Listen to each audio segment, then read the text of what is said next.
আমাদের এই ল্যাবের টার্গেট হচ্ছে আপনার জন্য পিসিবি হার্ডওয়্যারটা নিজেরা করতে পারে। এই রিলেটেড আমরা হচ্ছে কিভাবে ডেভেলপমেন্ট করতে হয় এসব কিছু দেখছি অলরেডি। এখন আমরা দেখবো সিস্টেম সম্পর্কে, মানে যেসব অলরেডি এক্সিস্টিং আছে। আপনি চাইলে এইসব মানে নিজে বানিয়ে চেক করে দেখতে পারেন। এ ধরনের একটা সিস্টেম হচ্ছে ইউপিএস সার্কিট। এটাকে একদম মানে হাই লেভেলের ইউপিএস বলবো না, একদম বেসিক বা ব্যাটারি কন্ট্রোল বলতে পারেন, চার্জ কন্ট্রোলার যেটা। তো আমরা যদি এটা দেখি, ইউপিএস এর কাজ কি?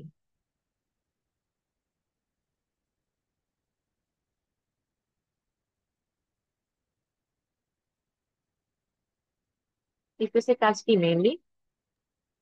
ডিসি সাপ্লাই কে এসি সাপ্লাই কনভার্ট করে, তাও খুব কম সময়ের ভিতরে সুইচিং করে। এর মানে মেইন মূলত ইয়াটা কি? এটা সুইচিং। ইউপিএস বলতে কি বুঝেন?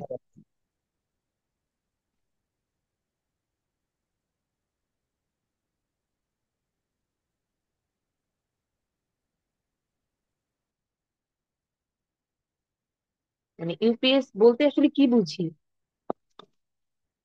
এটাতে একটা মানে ও- কি ও- বল- ও- কি- ও- কারেন্ট চলে গেলে কিছুক্ষণ এই কম্পিউটার অথবা কোনো কিছু একটা কিছুক্ষণ চালু করে রাখে। হ্যাঁ, আইপিএস আর ইউপিএস এর মধ্যে পার্থক্য কি? আইপিএস অনেকক্ষণ ধরে, মানে ব্যাটারি থাকে তো ওর সাথে অনেক বড় একটা, তো এটা অনেকক্ষণ ধরে চালা রাখতে পারে। বাট ইউপিএস এর সাথে একটু কম কম ব্যাটারি থাকে, তো এটা বেশিক্ষণ রান করতে পারে না জিনিসটা। ওইটা না ম্যাম, আপনার ওই যে এসি আর ডিসির ভিতরে সুইচিং স্পিডটা ইউপিএস এ বেশি হয় আইপিএস এর তুলনায়। পার্থক্য হলো এটা। আপনি ইউপিএস কে অনেকক্ষণ চালাতে পারবেন যদি আপনি এক্সট্রা ব্যাটারি ইউজ করেন, কিন্তু মূলত ইউপিএস টা তৈরি করা হয়েছে তো সুইচিং স্পিডটা বেশি করা যায় এবং পিসি রিস্টার্ট না নেয় এই স্বার্থে। দুইটা যদি আমি নাম বলি, একটা হচ্ছে আনইন্টারাপ্টেড পাওয়ার সাপ্লাই, আর একটা হচ্ছে ইন্টারাপ্টেড বলতে পারি। এখন আইপিএস এ কি হয়? আইপিএস জেনারেলি আমরা লং ব্যাকআপের জন্য তৈরি করি, যেখানে আমার পিসি বা কোনো এরকম জিনিসের কনসার্ন থাকে না। এই জন্যই দেখা যায় যে বাসাবাড়ি আইপিএস আমাদের বিশাল সাইজের ব্যাটারি থাকে, এবং আমাদের আইপিএস এর ক্ষেত্রে টার্গেটটা থাকে আমি লং টাইম ব্যাকআপ পাওয়ার দিব। ইউপিএসসি সিস্টেমটা কাইন্ড অফ সেম, কিন্তু একটু ডিফারেন্ট। আপনি যেটা বললেন যে সুইচিংটা অনেক ফাস্ট হয়, কারণ ইউপিএস এর নামে আছে আনইন্টারাপ্টেড। মানে কারেন্ট গেলে আমার একটা লাইন থেকে আরেকটা লাইনে যেতে যেন এর মাঝখানে আমার কম্পোনেন্ট গুলো, ইলেকট্রিক্যাল যত কম্পোনেন্ট আছে এগুলো যাতে বন্ধ না হয়ে যায়। এই জন্য এখানকার সুইচিংটা অনেক ফাস্ট হয়। আর ইউপিএস যেহেতু আমি খুব কম সময়ের জন্য ব্যাকআপ দিচ্ছি, সেক্ষেত্রে আমার ব্যাটারি সাইজটা ছোটই থাকে। আর যে কোনো মনে করেন সেন্সিটিভ ইলেকট্রিক্যাল কম্পোনেন্টের সাথে আমরা সাধারণত ইউপিএস ব্যবহার করি। পিসি ব্যবহার করে থাকলে তো আপনারা UPS already use to. UPS এও হচ্ছে আপনার অনেক ধরনের হতে পারে। অফলাইন ইউপিএস, যেটাকে স্ট্যান্ড বাই বলা হয়। এখানে দেখেন অনলাইন ইউপিএস আছে। এই রিলেটেড অনেক পড়াশোনা আপনারা এটা রেফারেন্স লিংকে পাবেন। আমরা এখন ওই ডিটেলসে যাচ্ছি না, আমরা একদম সিম্পল একটা সার্কিট দেখি। ডিফারেন্ট টাইপের ইউপিএস দেখানো হয়েছে। আর এটা বলতে গেলে আমার একটা টিপিক্যাল ইউপিএস এর কনফিগারেশন। এই সুইচের মাধ্যমে, যে একটা হচ্ছে আমার ইলেকট্রিক্যাল সরাসরি সাপ্লাই, এটা যদি কোনো কারণে আনএভেলেবল থাকে এটা এদিক দিয়ে চলে আসবে, ট্রান্সফার সুইচটা নিচে লেগে যাবে। এখানে আমি একটা ব্যাটারি ব্যাংকের মাধ্যমে প্রথমে কিছু ইলেকট্রিক্যাল পাওয়ার সঞ্চয় করে রাখছি ব্যাটারির ভিতরে। যখনই আমার এটা আনঅ্যাভেলেবল হবে তখন ব্যাটারি থেকে পাওয়ারটা লোডে চলে যাবে। বুঝা গেছে? আসসালামু আলাইকুম ম্যাম। জি বলেন। ম্যাম আমি একটু কাজে একটু বাইরে আছি, ক্লাস থেকে কি লিভ নিতে পারবো? কাজ থেকে লিভ কেন নিবেন? উম, একটু কাজে আছে, একটু বাইরে, বাসার বাইরে আছে। নেন, লিভ নেন। আচ্ছা, আমরা আমাদের সার্কিট আনছি। এখানে একটা নর্মাল ইউপিএস সার্কিট দেখানো হচ্ছে। এটাকে ওই যে বললাম যেটা, যে একদম ইউপিএস বলবো এরকম না, বেসিক সার্কিট। এখানে যদি আমি সার্কিটটা দেখি, নর্মাল হচ্ছে আমার এদিকে ইলেকট্রিক্যাল পাওয়ার আছে। সেই ইলেকট্রিক্যাল পাওয়ারটা এই যে রেক্টিফায়ার হয়ে রেক্টিফাই হবে। আচ্ছা, এই জায়গায় একটু বলে আসি। ইউপিএস এ আমার প্রথমেই ব্যাটারি চার্জ যেহেতু হতে হবে, তার মানে এসি কে ডিসি করা প্রয়োজন। একটা পোর্শন থাকবে আমার এসি কে ডিসি করার ক্ষেত্রে। দেন আবার যেহেতু আমার ব্যাটারি থেকে পাওয়ারটা যাবে লোডে, এসি লোডে, তার মানে এখানে আমার একটা ইনভার্টার পোর্শন থাকবে। তো একটা রেক্টিফায়ার, একটা ইনভার্টার পোর্শন থাকতেছে। আমি যদি এখানে বলি এই সাইডটা হচ্ছে আমাদের রেক্টিফায়ার পোর্শন। ঠিক আছে। জি ম্যাম।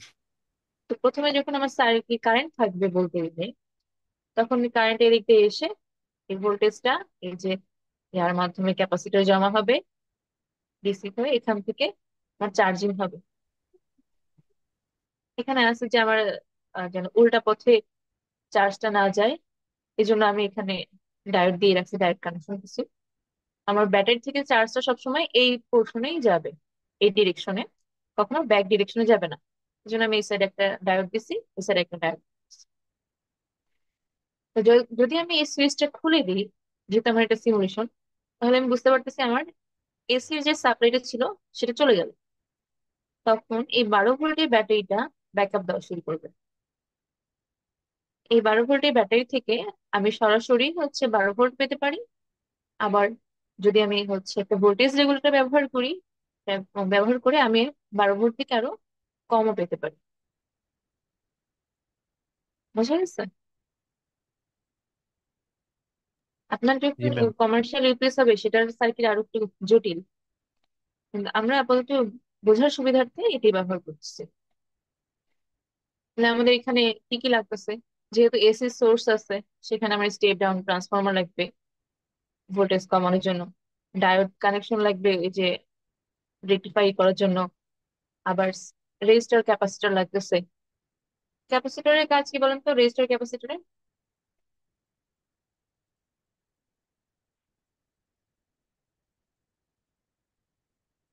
নর্মালি যে কোনো রেক্টিফায়ার ইনভার্টারে ক্যাপাসিটরের কাজ কি? ওটা তো আপনার ফিল্টার করে, ফিল্টার করে কি হয়? মানে রিপল গুলো সরিয়ে দেয়। মেইন কথা হচ্ছে স্মুথ পাচ্ছি, ওই স্মুথের আর কি, জন্য আমার রিপল আরসি থাকলে ফিল্টার। এটা তো আমরা জানি প্রসেস, যে কিভাবে কিভাবে করতে হবে। আমরা সার্কিটটাতে যাই, আর আপনাদের দুইটা টাস্ক আছে। একটা হচ্ছে সেম সার্কিটটা দেওয়া, আর একটা হলো আপনি এই সিমিলার সার্কিট ডিজাইন করবেন 15 ভোল্ট এবং 12 ভোল্টের জন্য। ঠিক আছে। আমার এখানে সাপ্লাই দিচ্ছে 12 ভোল্ট এবং 5 ভোল্ট। আপনি ডিজাইন করবেন 15 এবং 12। শুরু করি।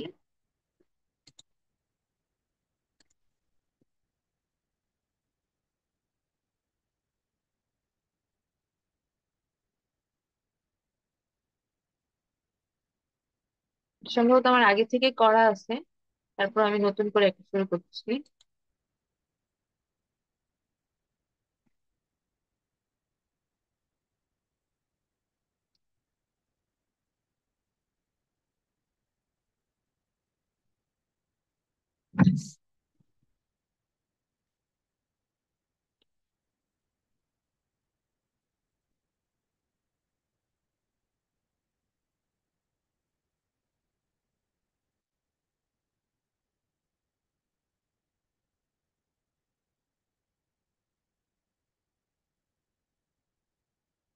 আচ্ছা, তাহলে আমরা প্রথমে একদম শুরু স্টেপে এসি থেকে ডিসি করব।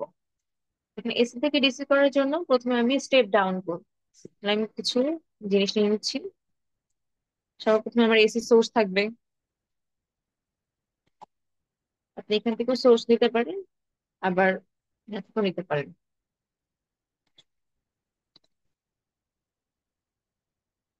দেন আমার হচ্ছে ট্রান্সফরমার থাকবে।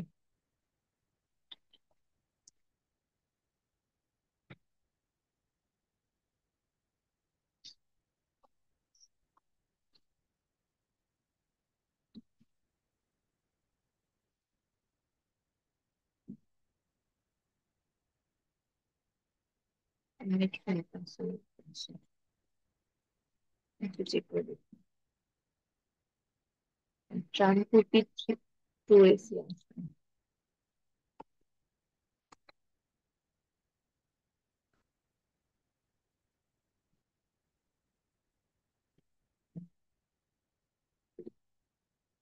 Simple transformer.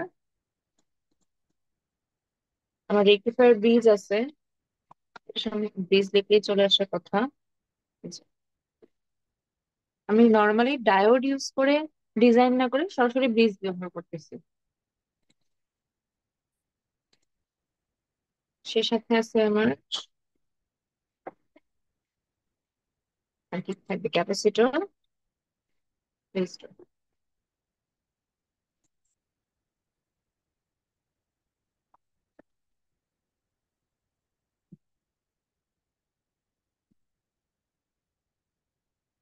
সাথে আমি আউটপুটের জন্য পেগ ইউজ করেছিলাম ভোল্টেজ রেগুলেটর। দিয়ে দিলাম 7 8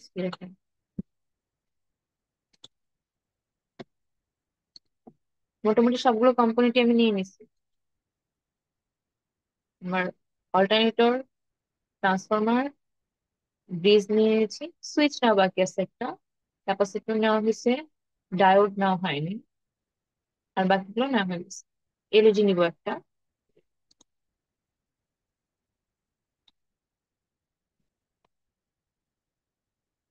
এখানে অ্যানিমেটেড ক্যাপাসিটর ইউজ করি, তাহলে চার্জিংটা দেখা যাবে।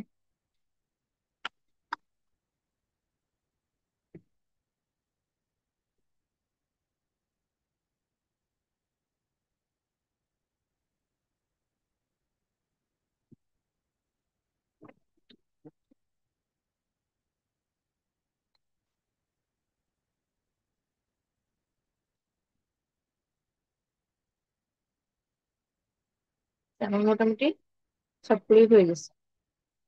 যদি আমি সার্কিট ডিজাইনে আসি, সবার শুরুর পার্ট হচ্ছে আমার এসি থেকে ডিসি করা। আমি অল্টারনেটর নিয়ে নিলাম।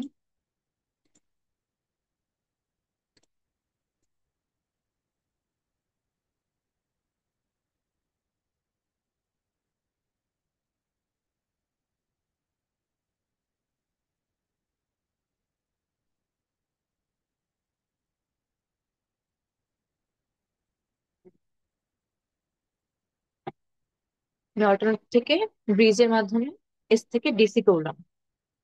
এখন এই ডিসিটাকে আমার প্রথমে স্মুথ করতে হবে একটা একটা পোর্শন, আর একটা পোর্শন হচ্ছে আমি আউটপুটে যাচ্ছি। আমরা দেখি এই সাইডে এখানে ভোল্টমিটার দেওয়া আছে আপনার ভোল্টেজ মেজার করতে। আপনি চাইলে ইউজ করতে পারেন যে কত ভোল্ট আসলে আউটপুট আসতেছে সেটা দেখতে। আমার একটা সুইচ লাগবে, ক্যাপাসিটর। সুইচটা নিয়ে নিই।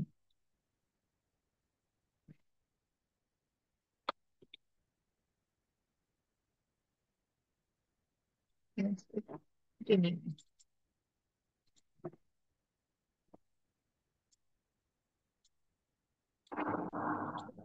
সুইচ কানেক্ট করলাম, আর এখানে একটা ক্যাপাসিটর দিচ্ছি।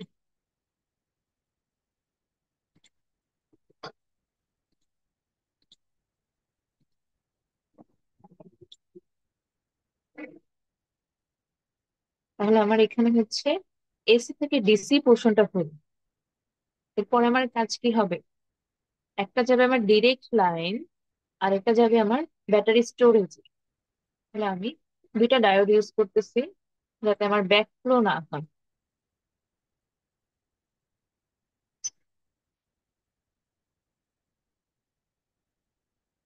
উপরের ডায়োডটা আমার ডিরেক্ট লাইনের জন্য, আমি এখানে দিয়ে দিলাম। এখান থেকে আমি সরাসরি আউটপুটে নিয়ে যাবো। আর সেকেন্ড লাইনটা হচ্ছে আমার চার্জিং এর জন্য। মানে এই লাইন থেকে এসে আমার ব্যাটারি চার্জ হবে এদিক থেকে, এবং D3 দিয়ে ব্যাটারি ডিসচার্জ হবে। তো আমি এখানে একটা ব্যাটারিও কানেক্ট করি।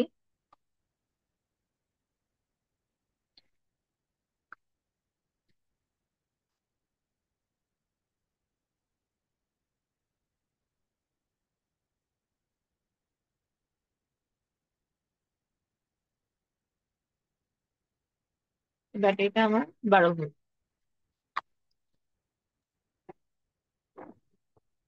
বোঝা গেছে? জি ম্যাম। আমি এখানে চার্জিং এর কাজ করলাম, আর এটা হচ্ছে আমার সরাসরি যাবে, দেন সরাসরি লাইনটা আমার লোডে যাবে, আর এটা হচ্ছে চার্জিং হয়ে যাবে। এখন এখানে আমি এখানে কিন্তু একটা পোর্শন ব্যবহার করিনি। কোন পোর্শন বলতে পারবেন? ক্যাপাসিটরের পরে রেজিস্টরের পার্টটা। হ্যাঁ, একটা রেজিস্টরে পোর্ট ব্যবহার করি নাই এই সাইডে। এটা ছাড়া আরেকটা পার্ট।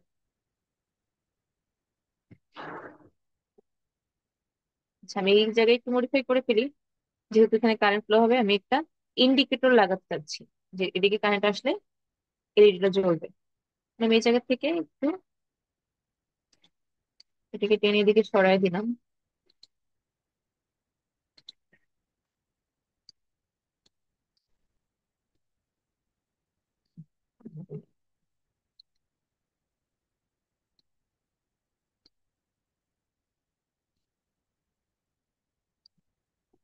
এই জায়গায় আমি একটা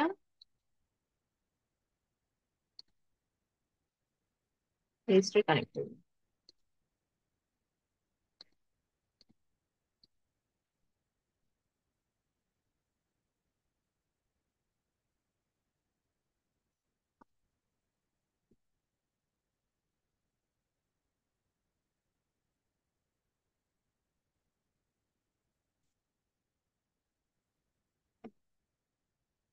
And হচ্ছে আমার এলইডি গ্রিন।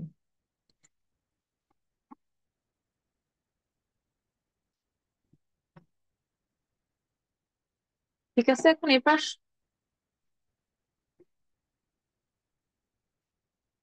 আমি যদি এই সাইডে দেখি,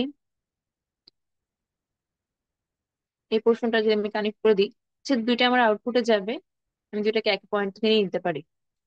এটাও আমার আউটপুট, এটাও আউটপুট। এই দুটোতে আমি কানেক্ট করে দিলাম। এখন একটা আউটপুটে যাবে আমার সরাসরি, এখানে আমি একটা পয়েন্ট রাখলাম।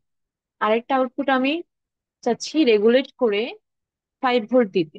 তাহলে আমি একটা ভোল্টেজ রেগুলেটর ব্যবহার করবো। ব্যবহার করলাম।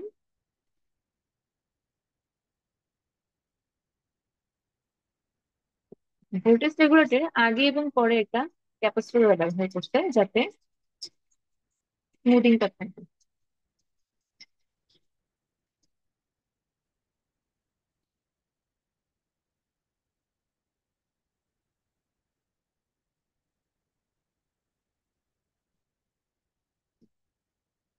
আর এইখানে আউটপুট আমার কত ভোল্ট আসবে?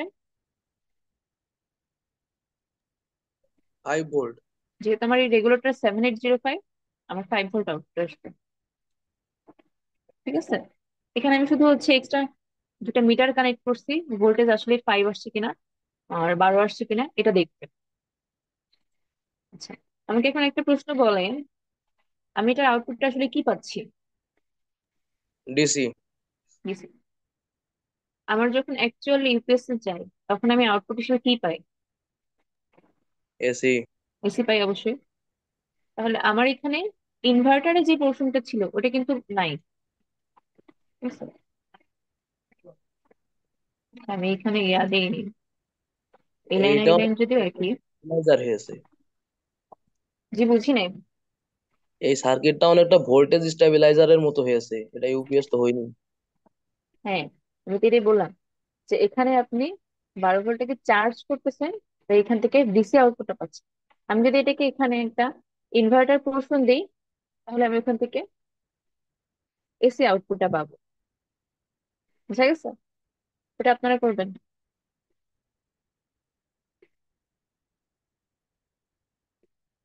এটা নিয়ে আর কারো কোনো প্রশ্ন আছে আপাতত?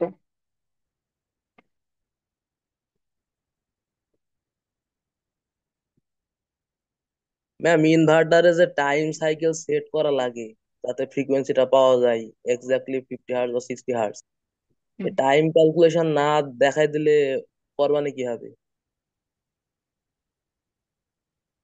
টাইম ক্যালকুলেশন না দেখা দিলে আপনি ক্যালকুলেশন করে নিন।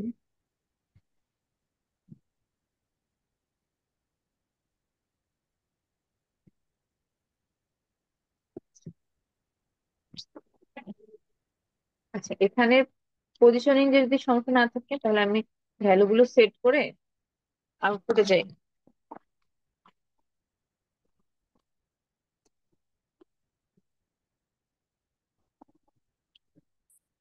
কাইন্ডলি 1 মিনিট ওয়েট করেন, মিনিট আসতেছে।